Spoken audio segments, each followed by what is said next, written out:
عزیز دوستو، آج ہم حضرت علامہ محمد اقبال رحمہ اللہ کی جس نظم پر گفتگو کریں گے اس کا عنوان ہے اساتذہ، اور یہ نظم ضرب کلیم میں شامل ہے۔ حضرت اقبال نے اس نظم میں برے صغیر پاک و ہند میں یا بالعموم ترقی پذیر ممالک کے اساتذہ میں پائی جانے والی خرابیوں یا خامیوں کا ذکر کیا ہے، اور جب اقبال جیسا مفکر، حکیم، فلسفی کسی شے کی، کسی شخص کی یا کسی نظام کی خامیوں کا یا خرابیوں کا تذکرہ کرتا ہے تو اس کا مقصد ہوتا ہے اس شخص کی، اس شے کی، اس نظام کی اصلاح۔ تو گویا ہم کہہ سکتے ہیں کہ حضرت اقبال نے اساتذہ کی خامیوں کی نشاندہی کر کے یہ بتلایا ہے کہ ان خامیوں کو دور کرنے سے ہی قوم ترقی کر سکتی ہے۔ نظم کے 3 اشعار ہیں، ہم اس پر مختصر تشریحی گفتگو کریں گے۔ پہلا شعر ہے: مقصد ہو اگر تربیت لال بدخشاں، بے سود ہے بھٹکے ہوئے خورشید کا پرتو۔ بدخشاں یہ ایران کا اور سلطنت فارس کا ایک صوبہ تھا، اور لال کہتے ہیں قیمتی پتھر کو، خورشید مطلب سورج، پرتو اس کا عکس، یہاں مراد ہوگا سورج کی کرنیں، سورج کی دھوپ، اور بے سود مطلب بے فائدہ۔ اقبال کہتے ہیں کہ سورج، اس کا جو محور اور جو راستہ اس کے خالق نے مقرر کیا ہے، سورج اگر اسی محور پر گھومتا ہوا بدخشاں کے پہاڑوں پر اپنی کرنیں بکھیرتا ہے تو پھر ہی سورج کی تپش سے بدخشاں کے پہاڑوں سے لال و جواہر نکلتے ہیں۔ تو اسی طرح سے اگر سورج اپنے محور سے بھٹک جائے، اپنے راستے سے بھٹک جائے، تو اس کی تپش یا تو کچھ زیادہ ہوگی یا کچھ کم ہوگی، اور وہ بدخشاں کی چٹانوں میں لال و جواہرات کی پرورش نہیں کر سکے گا۔ بعین ہی اسی طرح سے اگر اساتذہ ہی، کسی قوم کے اساتذہ خالق و مالک کے مقرر کردہ راستوں سے ہٹ جائیں گے تو وہ اپنی قوم کے طلباء میں لال بدخشاں، لال و جواہرات، بدخشاں کے قیمتی پتھروں جیسی چمک دمک پیدا نہیں کر سکیں گے۔ اس قوم کے طلباء میں، شاگردوں میں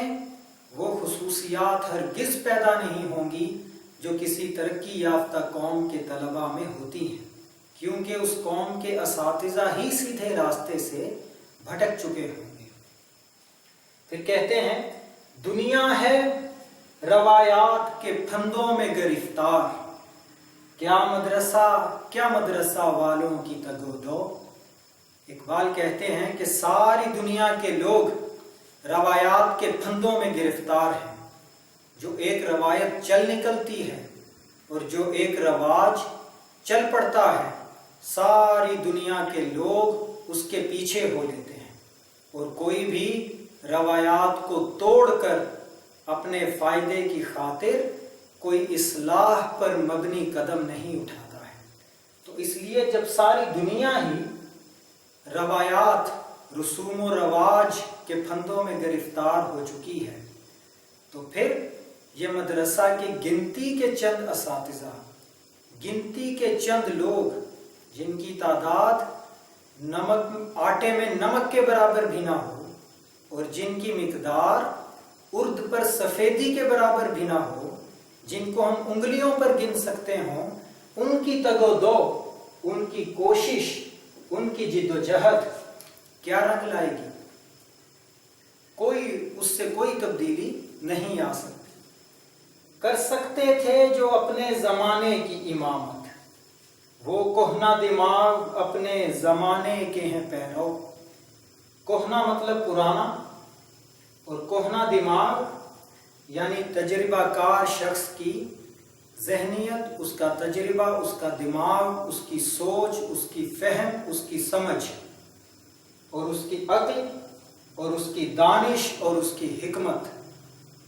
اقبال کہتے ہیں کہ وہ اساتذہ، وہ قوم کے رہنما، وہ قوم کے راہبر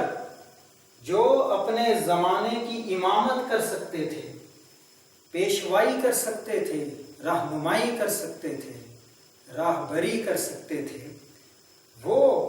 تجربہ کار دماغ رکھنے والے، وہ تجربہ کار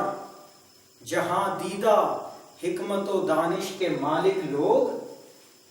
وہ پیشوائی کرنے کے بجائے اپنے زمانے کے پیروکار ہو چکے ہیں۔ وہ لوگ تو خود زمانے کے رسوم و رواج میں گرفتار ہو چکے ہیں، تو وہ کسی قوم میں تبدیلی کی لہر پیدا کیسے کر سکتے ہیں؟ تو اس نظم کا خلاصہ یہ ہوگا کہ اگر کسی قوم کے اساتذہ ٹھیک ہوں، درست ہوں، اپنے اپنے فن میں، اپنے اپنے شعبہ علوم میں حقیقی معنوں میں اساتذہ ہوں، اتھارٹی ہوں، سند ہوں، خود وہ مستند ہوں اور خود وہ یگانہ روزگار ہوں، اور اس کے ساتھ ساتھ وہ خالق و مالک کے مقرر کردہ راستے سے بھٹکے ہوئے نہ ہوں،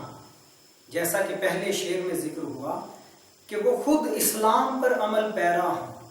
وہ خالق جہاں کے مقرر کردہ اصولوں سے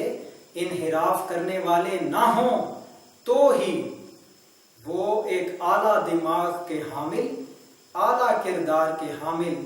طلبہ اپنی قوم کو تحفتاً دے سکتے ہیں۔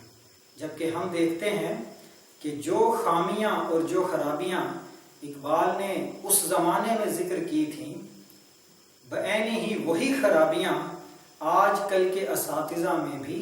بالعموم پائی جاتی ہیں، الا ماشاء اللہ۔ ہم دیکھتے ہیں کہ آج کل کے اساتذہ وہ استاد کہلانے کے لائق بھی ہیں یا نہیں؟